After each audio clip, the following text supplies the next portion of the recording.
Hello everyone.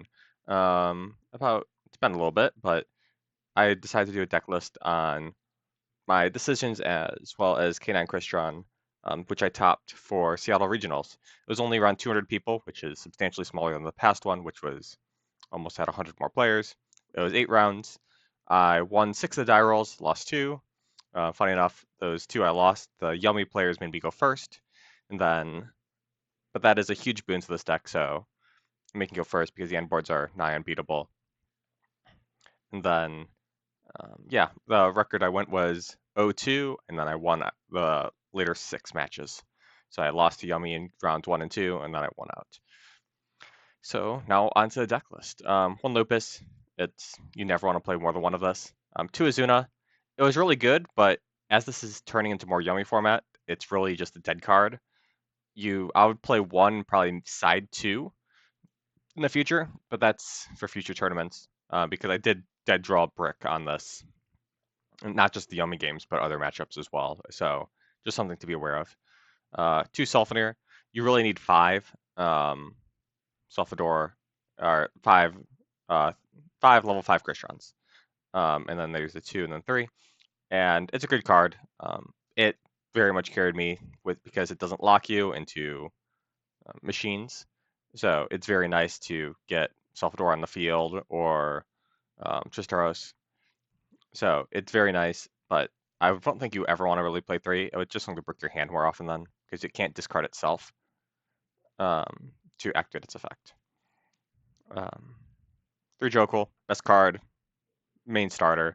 I heard people at the tournament playing 1 for some reason, or siding out 2 of it for some reason. I don't understand. It's really, really good. You have plenty of level 5s. You always want to play 3 of this. 1 Lantern. I see a lot of lists are playing 2. I don't think that's entirely correct because it can just clog up your hand, and you really want other level 5s to pair along with it. So 1 worked for me, and plus it's so searchable because Jokul searches it, Case of K9 searches it, Ripper searches it, Kayak Element searches it, so you really don't need more than 1. 3 Salvador, second best card on the deck.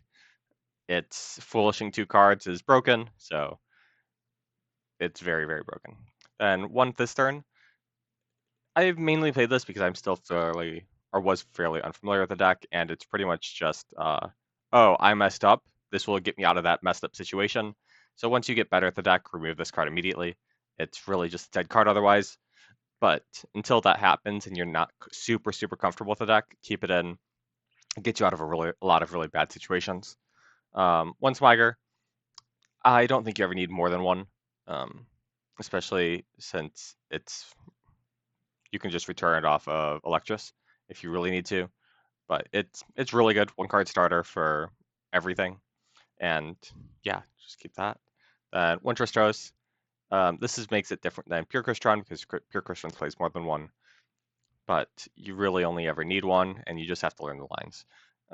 It does hurt it sometimes if you draw it, but there are lines to get around that if you do.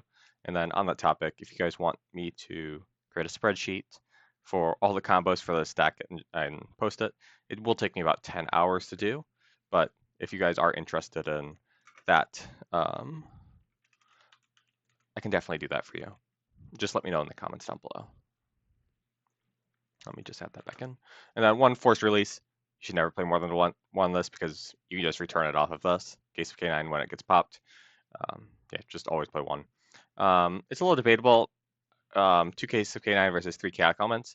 The reason I had this for this tournament is I thought that the second and third effects to pop a spell trap and to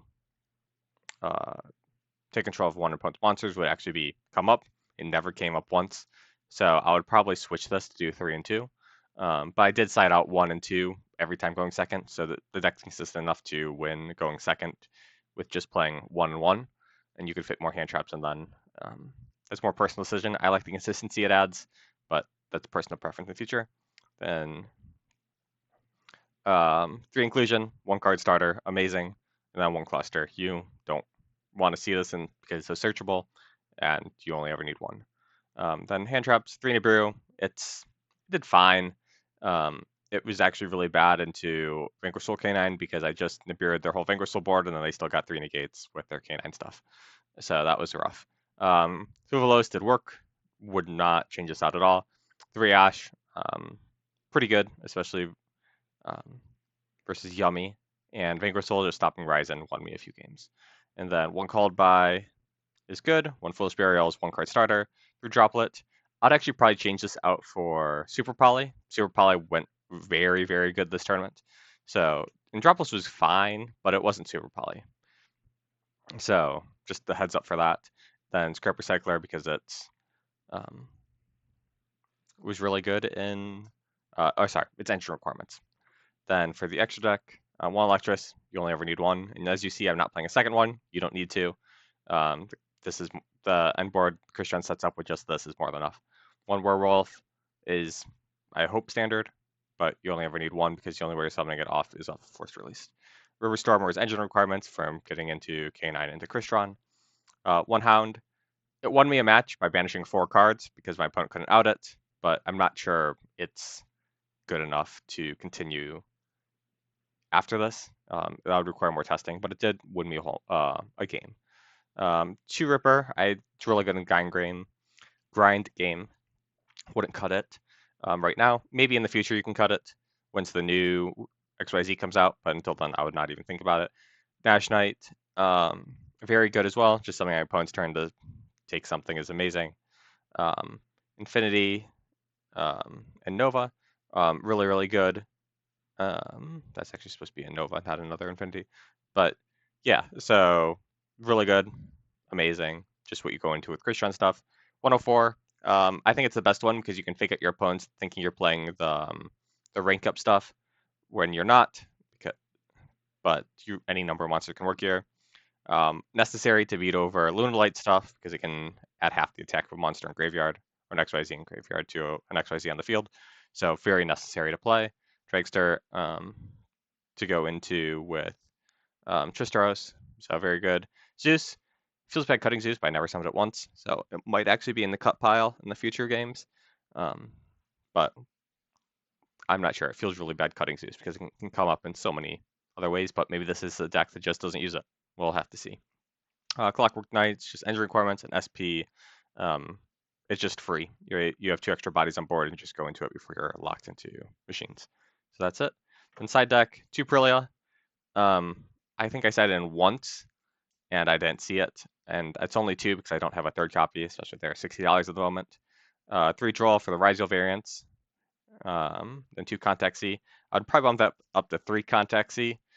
But again, there's no one was willing to trade me a copy, and I only ever had 2. So you have to make do with what it works.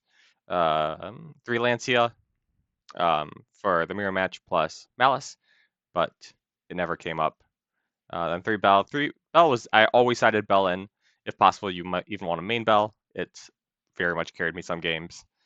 Stopping the add back for Horizon, stopping a Yumi summon from graveyard. It's really, really good. Then just filler cards for stun matchups and for just deciding and going first. Because I need 1 more card deciding going first. Yeah, that's the deck list. Let me know if you have any questions. If you do want that spreadsheet down below of all the 1 card and 1.5 and 2 card combos that I found, do let me know in the comments, and have a great day. Thanks.